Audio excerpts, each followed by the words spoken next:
Assalamualaikum warahmatullahi wabarakatuh. Perkenalkan, nama saya Muhammad Rizky Fadrillah dari Fakultas Syariah dan Hukum, Prodi Hukum Keluarga Islam Akhwal Syakhsiyah. Di sini saya akan mensosialisasikan tentang prokes, program kesehatan 5M, dan pentingnya vaksinasi. Meski sudah lebih dari 1 tahun, pandemi virus corona masih terus menyerang penduduk dunia tanpa henti. Di Indonesia saja, angka kasus positif virus corona sudah di atas 1,5 juta jiwa. Kabar baiknya, sekitar lebih dari 1,3 juta orang berhasil pulih dari serangan virus ini. Untuk mengalahkan penyebaran dan penularan virus corona di dunia ini tidaklah mudah. Namun, beragam upaya terus dilakukan oleh para ahli dan penduduk global demi mengakhiri ancaman virus yang terus menyerang bertubi-tubi. Di beberapa negara saja, termasuk Indonesia, pemerintah membuat pedoman dan protokol kesehatan untuk menghadapi virus corona. Di negara kita, protokol kesehatan ini dikenal dengan sebutan 5M. 5M. Sudah tahukah apa itu 5M? 5M yaitu 5 cara untuk membantu pencegahan penularan virus corona ini yang diawali dengan huruf M. M yang pertama yakni mencuci tangan, M kedua yakni memakai masker, dan M ketiga menjaga jarak, M keempat menjauhi kerumunan, dan M yang terakhir yakni mengurangi mobilitas. Dan di sini saya akan menjelaskan tentang M yang pertama, yakni mencuci tangan.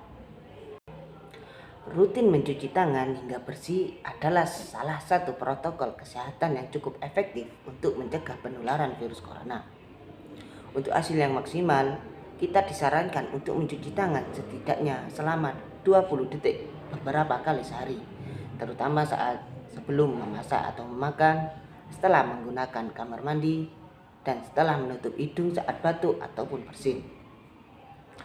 Untuk membunuh virus dan kuman-kuman lainnya, gunakan sabun dan air atau pembersih tangan dengan alkohol setidaknya dengan kadar 60%. Adapun tata cara mencuci tangan yakni sebagai berikut. 6 langkah cuci tangan. Basahi kedua tangan terlebih dahulu dan gunakan sabun secukupnya. Ratakan sabun dengan menggosok kedua telapak tangan. Gosok kedua punggung tangan secara bergantian. Gosok sela-sela jari tangan. Gosok bagian dalam jari dengan posisi jari tangan saling mengunci. Gosok dan putar ibu jari bergantian. Gosok memutar ujung jari tangan secara bergantian. Bilas dengan air mengalir. Keringkan dengan tisu atau handuk. Kemudian, matikan keran dengan tisu atau handuk yang sudah digunakan. Lakukan langkah-langkah mencuci tangan selama 40-60 detik jika menggunakan air dan 20 hingga 30 detik jika menggunakan hand sanitizer. Ini kata dokter tentang cara mencuci tangan. Nah, dari video tersebut kita telah mengetahui kan bagaimana cara mencuci tangan dengan baik dan benar. Dan selanjutnya M yang kedua yakni M, memakai masker.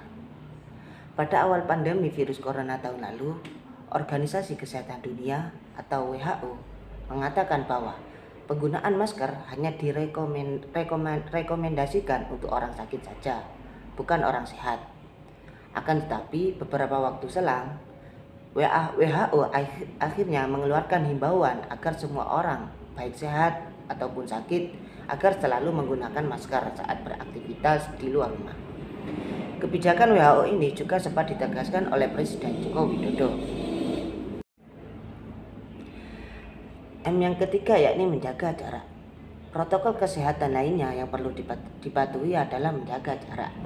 Protokol kesehatan ini dimuat dalam keputusan Menteri Kesehatan RI dalam Protokol Kesehatan bagi masyarakat di tempat dan fasilitas umum dalam rangka pencegahan dan pengendalian COVID-19. Di sana disebutkan menjaga jarak minimal 1 meter dengan orang lain untuk menghindari terkena droplet dari orang yang bicara, batuk, ataupun bersin, serta menghindari kerumunan, keramaian, dan berdesakan. Bila tidak memungkinkan melakukan jaga jarak, maka dapat dilakukan berbagai rekayasa administrasi dan teknis lainnya. Rekayasa administrasi dapat berupa pembatasan jumlah orang, pengaturan jadwal, dan sebagainya. Sedangkan rekayasa teknis antara lain dapat berupa pembuatan partisi, pengaturan jalur masuk dan keluar, dan sebagainya. Dan M yang keempat, yakni menjauhi kerumunan. Selain 3 hal di atas, menjauhi kerumunan merupakan protokol kesehatan yang juga harus dilakukan.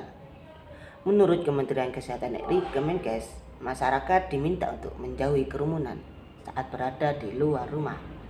Ingat, semakin banyak dan sering kamu bertemu orang, maka kemungkinan terinfeksi virus corona pun semakin tinggi. Oleh sebab itu, hindari tempat keramaian terutama bila sedang sakit atau berusia di atas 60 tahun. Menurut riset, lansia dan pengidap penyakit kronis memiliki resiko yang lebih tinggi terserang virus corona.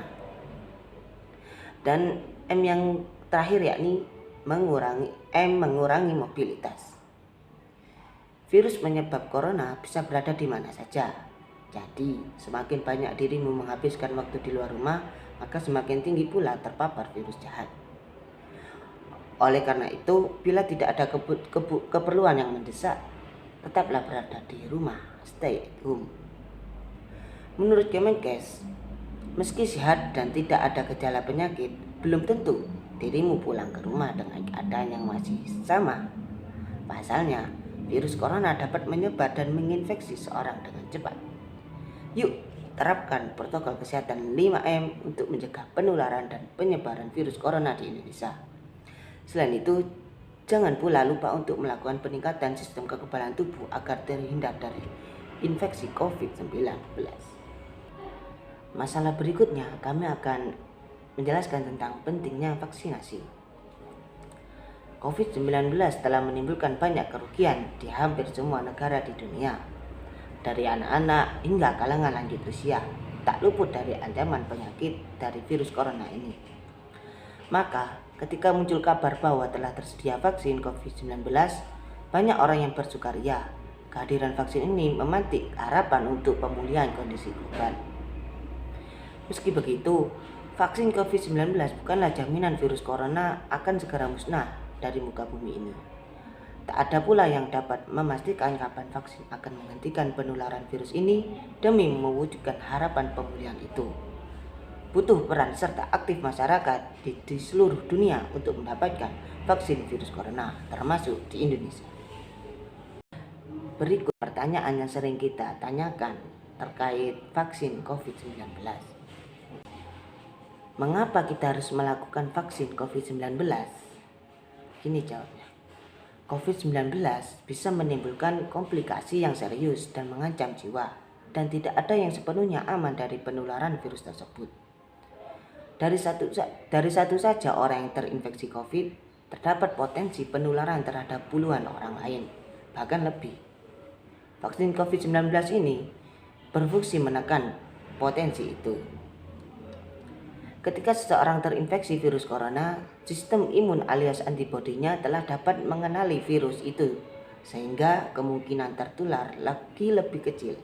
Artinya, dia lebih kebal atau imun terhadap COVID-19 ketimbang orang lain yang belum pernah terinfeksi. Vaksin COVID menawarkan perlindungan berupa kekebalan tersebut tanpa perlu sakit COVID dulu. Orang yang positif COVID harus menghadapi kemungkinan terburuk berupa kehilangan nyawa. Yang bergejala ringan atau tanpa gejala pun tetap mesti melakukan isolasi mandiri dan mengikuti prosedur perawatan yang rumit.